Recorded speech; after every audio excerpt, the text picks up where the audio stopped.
Yo les gens, bienvenue sur la chaîne de Roro-kun, j'espère que vous allez bien. On se retrouve aujourd'hui pour la toute première vidéo sur la chaîne. Et donc ce sera une vidéo vlog, puisque aujourd'hui je suis pour environ 5 jours à Port Aventura en Espagne. Je vais séjourner du coup dans un hôtel qui s'appelle le Gold River, qui est thématisé un petit peu western, qui est très sympa. Et donc là, ce qui va se passer, c'est qu'on va découvrir ensemble le parc et également Ferraryland, qui est juste à côté de Port Aventura. Et là, ce soir, donc le programme, comme on vient d'arriver, c'est qu'on n'a pas encore trop vu le parc. On va juste profiter de la piscine de l'hôtel, du restaurant, et demain, on va découvrir tout ça, les attractions. J'ai trop hâte. Donc j'espère que ça va vous plaire. C'est parti!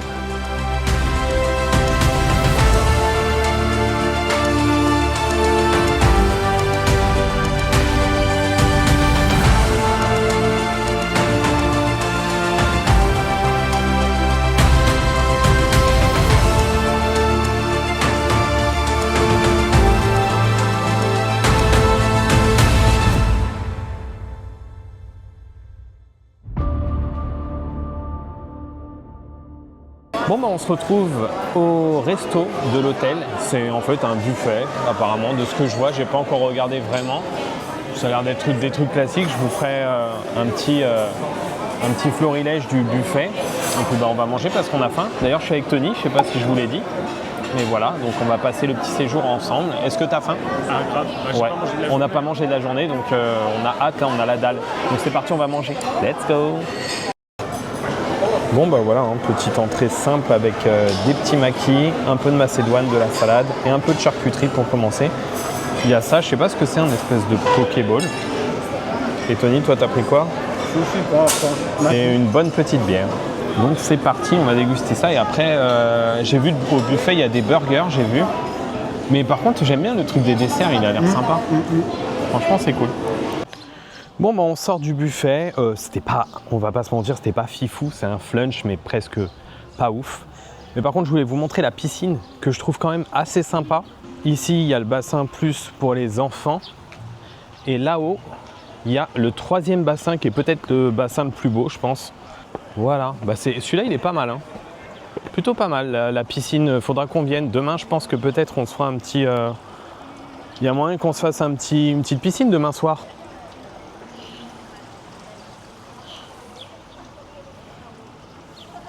The next day. Yo les gens, on est enfin à Port Aventura pour le premier jour et on va commencer directement avec l'attraction Uncharted El Enigma de Penitence, qui est, semblerait-il, un petit coaster indoor avec des wagons qui tournent sur eux-mêmes. Donc on va faire ça tout de suite, c'est parti.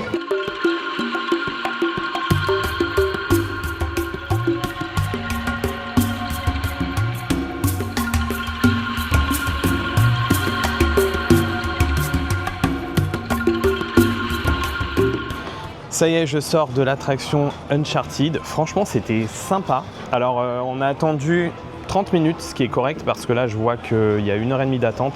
Dès qu'on est rentré dans le parc, on est allé directement faire l'attraction. On est passé par l'entrée des hôtels, donc ça a été assez rapide. C'est sympa. C'est vraiment un petit coaster indoor avec des petits effets de lumière. Il y a des écrans avec de l'action. Il y a pas mal de petites descentes, de petites montées. Par contre, il n'y a pas de looping. On est sur un wagon qui tourne sur lui-même. Franchement, c'était sympa. C'est un peu court, c'est dommage. Mais franchement, bonne première impression pour la première attraction. Bon, cette fois, on se dirige vers l'attraction Tomahawk, qui est un petit wooden coaster. Je pense que c'est le wooden coaster vraiment familial du parc. À côté de ça, on a Stampida qui s'entremêle avec le Tomahawk, mais qui ouvre que à midi. On l'a déjà fait hier, mais on le refera peut-être tout à l'heure. Donc là on va faire celui-ci, regardez, ça se présente comme ça.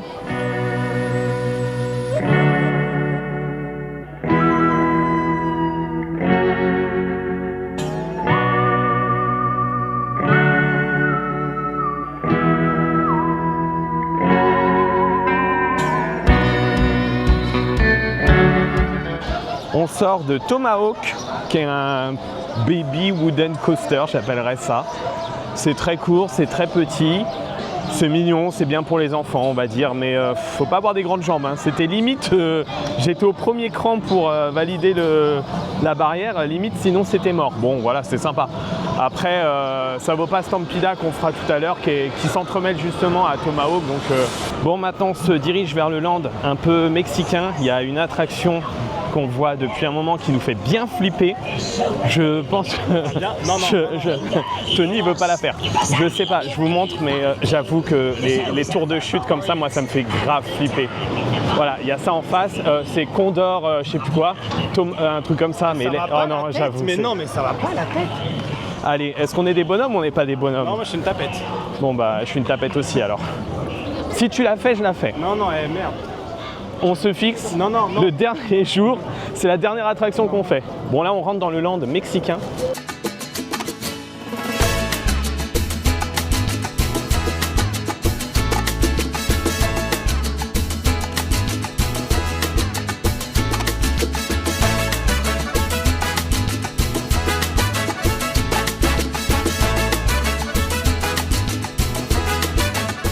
Bon, maintenant on va se diriger vers El Diablo, le train de la mine, qui est également un petit coaster qui a l'air sympathique. Et tiens, juste en face, il y a le petit train qui fait le tour du parc qui passe. Donc ça peut-être qu'on le fera aussi, on va voir. Et là-bas au fond on peut voir les grosses attractions majeures du parc qu'on fera après. Est-ce que tu es ready Tony pour le train de la mine? Ça va, ça fait pas peur. Allez, on y go?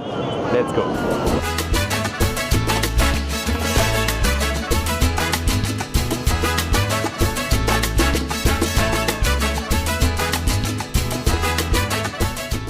Bon, par contre les gars, en termes de file d'attente, va falloir faire quelque chose, hein. C'est pas super thématisé quoi. C'est juste des enclos à vaches quoi. Regardez-moi ça.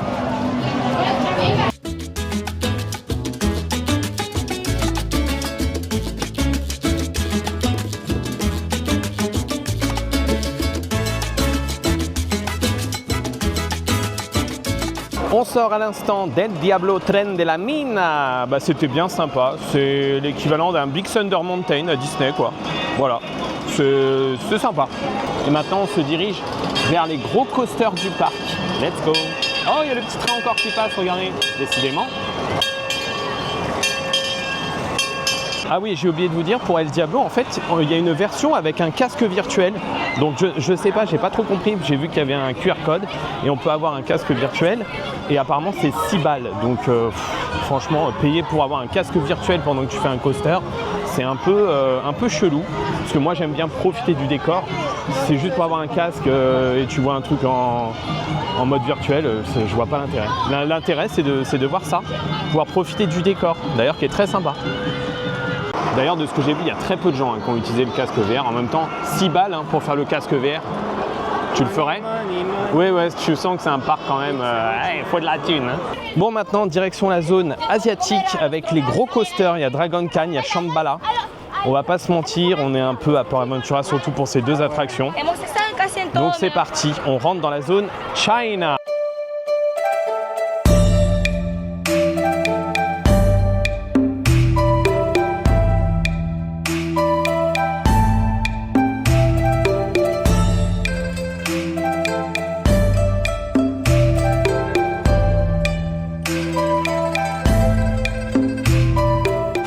Bon bah c'est l'heure, on se dirige vers Dragon Khan, qui est l'une des attractions majeures de Puerto Aventura.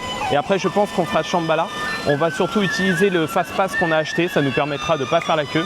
Je pense qu'il n'y a pas beaucoup de files d'attente, on est quand même début juin, il n'y a pas tant de gens que ça, mais vu la gestion des flux, il vaut mieux quand même avoir un Fast Pass. Donc là c'est parti, on se lance sur Dragon Khan.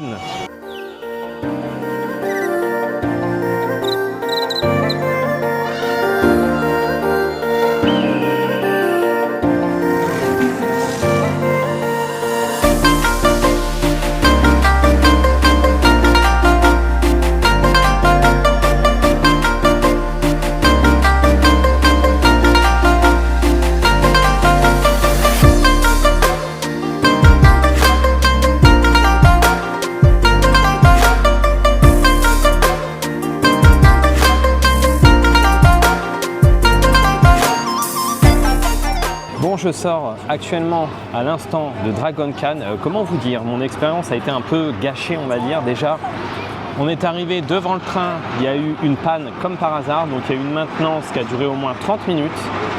Après, on a fait l'attraction et au moment où le train approche pour entrer en gare, on a eu aussi un problème technique quand on est resté bien 10 minutes, un quart d'heure en plein soleil. Moi, j'avais le harnais qui me compressait à mort et j'avais du mal à respirer, donc on a attendu et il s'est retombé en panne là. Sinon, bon, pour parler d'attraction, franchement, c'est un bon coaster. Il y a pas mal de loopings, il y a au moins 3 ou 4 loopings, il y a des vrilles, des inversions, franchement c'est pas mal à faire. Je trouve qu'il est pas trop court, je trouve que c'est juste ce qu'il faut parce que si c'était un peu plus long, je pense que le problème c'est que ça donne pas mal à la tête. Et sinon c'est un bon coaster, donc là on va se diriger sur Shambhala qui est juste à côté en espérant qu'il n'y ait pas trop de problèmes et que celui-ci soit un petit peu plus smooth on va dire.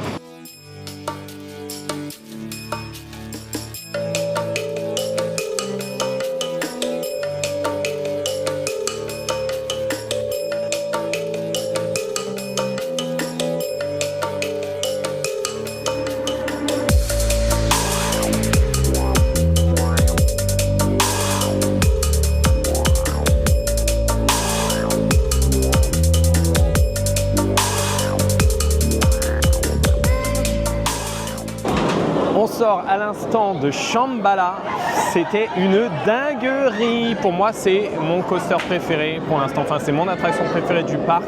C'est facile, un 5 étoiles. Franchement, trop cool. Il y a énormément de airtime. Et j'ai acheté la vidéo là, juste à l'instant, je vous la mettrai en incruste. Il y a énormément de airtime, tu es très souvent soulevé de ton siège. Franchement, il est beaucoup plus fluide que Dragon Khan. Il n'y a pas de looping, c'est vraiment, vous êtes juste accroché au niveau des jambes. Et franchement, ça fait le taf, il est trop bien. Moi, j'ai adoré. Je sais que Tony, il n'a pas regardé du tout. Tu as fermé les yeux pendant tout le temps. Quand j'ai osé ouvrir les yeux quand j'étais tout en haut. J'ai vu tout le haut, j'ai dit oh putain. Non, franchement, il est vraiment trop bien. Bon, et bien, oui, les sensations fortes, c'est fini pour aujourd'hui. Oui. On se dirige maintenant, on quitte la Chine, l'Asie, et on se dirige dans le land des tout petits pour Tony. Ouais. On se dirige vers Sesame Street. C'est parti.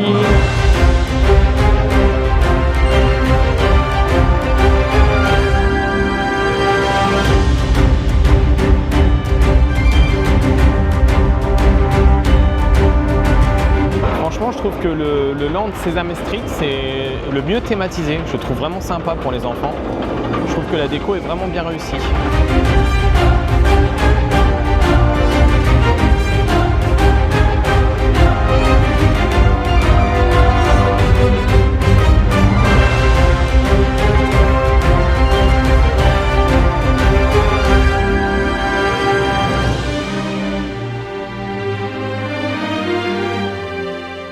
Comme on est là pour tout tester, et ben on va faire Street Mission, qui est apparemment une attraction pour enfants dans l'univers de Sesame Street. Je ne sais pas du tout ce que ça vaut, on va se lancer.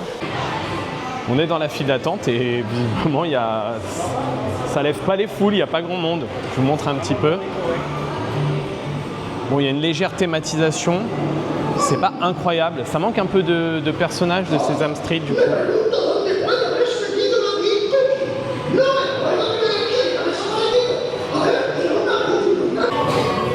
Je pense que c'est un petit dark ride, je pense, je suis pas sûr. On va voir ce que c'est. Ah non, peut-être que c'est un shooter à la Buzz l'éclair. Je pense que c'est ça.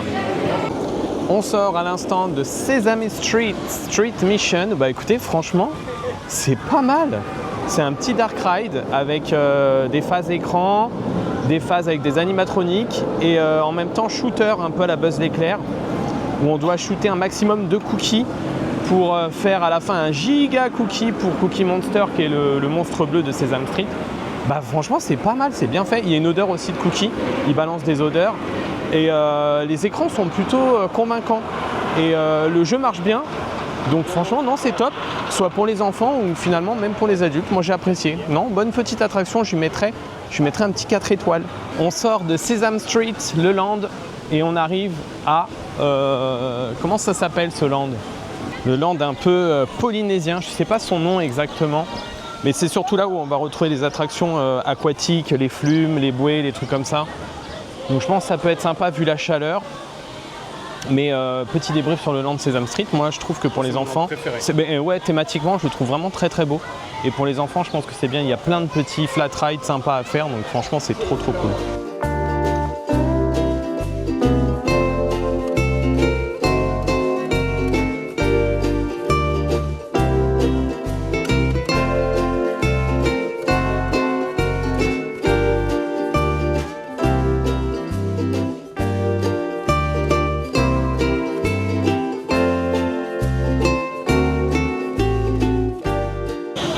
On se dirige vers l'attraction Tutuki Splash, qui comme son nom l'indique est un splash. Et à mon avis on va être giga mouillé, donc faut que je fasse super attention. Regardez-moi ça. Ça mouille les gens là, ça mouille les gens. Ça mouille les gens. Ça respecte même pas. Sachant que pour arroser les gens c'est payant, hein. Donc faut avoir envie.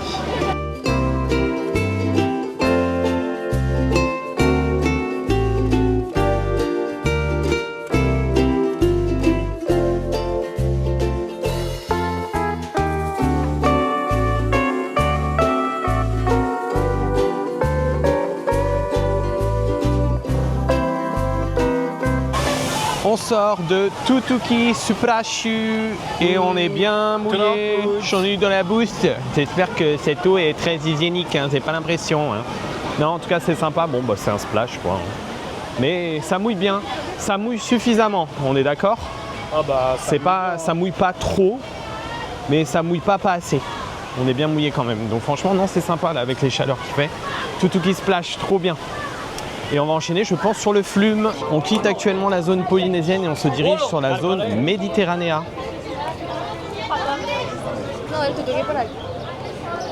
Ah, mais il y a un coaster ici. Ah, c'est joli là.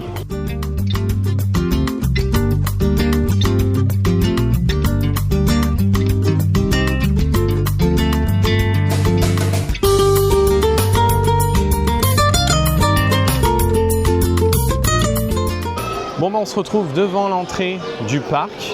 Derrière moi vous pouvez voir c'est l'entrée de Ferraryland. Alors Ferraryland je pense qu'on le fera soit demain soit après-demain. Mais pour l'instant on va se diriger vers les autres attractions. Petite pause bien méritée, je me suis fait offrir une petite glace Dinosaurus. Ça me rappelle trop les glaces quand je venais en vacances petit en Espagne. Moitié biscuit, moitié chocolat. Pas toi? Oh le copieur. On a eu la même enfance en fait. Mais grave. Alors elles sont bonnes. On prenait ça quand on allait en Espagne. T'as connu les Maxi Bons? Ça me parle aussi. C'était un peu le même genre, c'était trop bon. Bon, après cette petite pause, on se dirige vers la suite des attractions. On va essayer de faire Furious Baco, qui est le troisième coaster, gros coaster on va dire du parc, qui a l'air pas mal de ce que je vois.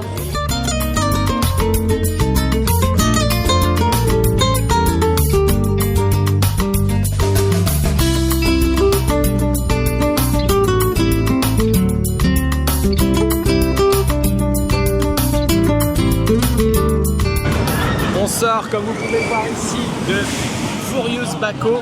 Mais c'est quoi cette tuerie? Bordel!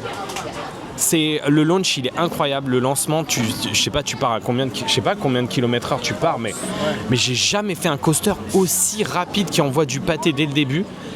Pour vous dire tellement ça allait vite, j'ai pleuré. Ah ouais, même j'avais les yeux, j'arrivais pas à ouvrir les yeux quoi, c'est une dinguerie. Alors j'imagine même pas celui qui a le record là à Dubaï là, enfin au Qatar. Ah oui. Mais tu dois chialer des yeux, mais là rien que là. Alors il est super court, mais il est tellement intense et en plus c'est un coaster où tu as les jambes dans le vide, tu es juste maintenu par le harnais là. Mais franchement, il y a une vrille aussi à un moment, tu as vu, il y avait une espèce de vrille. Il n'y a pas de looping, mais il y a une vrille. Oui. Et franchement, non, il est trop bien. Mais il est court, giga court, mais en vrai, ça suffit tellement, c'est rapide. Franchement, je lui mettrais un bon 4 étoiles. Ouais. Du coup, là, ce qu'on va faire, c'est que pour aujourd'hui, Port Aventura, on va arrêter là. On a encore pas mal d'attractions quand même à faire demain. On refera peut-être aussi certaines autres attractions. Et là, ce qu'on va faire, c'est qu'on va juste aller profiter tout simplement de la piscine de l'hôtel un petit peu parce qu'il fait bien chaud et je vous avoue qu'on a bien transpiré, donc on a envie juste de se poser, de se baigner. Et après, on ira manger, je sais pas, est-ce qu'on fait un buffet, on verra. On va juste aller se poser et puis de toute façon, on se retrouve demain. À demain!